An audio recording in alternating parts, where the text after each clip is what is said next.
ఈ ముఖ్యమంత్రి వైఖరి ఎట్లా ఉందంటే, fee reimbursement doctor YS Rajasekhara Reddy గారు ప్రవేశపెట్టిన పథకం.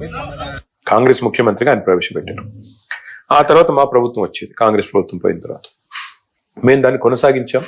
20,000 కోట్ల రూపాయలు మా ప్రభుత్వం ఫీజు రీయింబర్స్మెంట్ కింద చెల్లించింది. మేము వచ్చిన నాడు దాదాపు 3,000 కోట్ల బకాయిలు ఉన్నాయి, వాటిని కూడా చెల్లించాం. ఏ ప్రభుత్వం అయినా ఇట్స్ కంటిన్యూస్ ప్రాసెస్, వాటిని చెల్లించుకుంటూ పోవాలి. ఇవాళ ఈ ప్రభుత్వం 10,000 కోట్ల బాకీ ఉంది. 2 ఏళ్లలో 10,000 కోట్ల ఫీజు రీయింబర్స్మెంట్ బాకీ ఉంది. ముఖ్యమంత్రి గారిని కాలేజీ వాళ్ళు పోయి అడిగితే, వాళ్ళని మీ మీద విజిలెన్స్ దాడులు చేయిస్తా, మీ కాలేజీలు మూయిస్తా, వాళ్ళని బెదిరిస్తున్నాడు, వాళ్ళు నోరు మూయించే ప్రయత్నం చేస్తున్నాడు.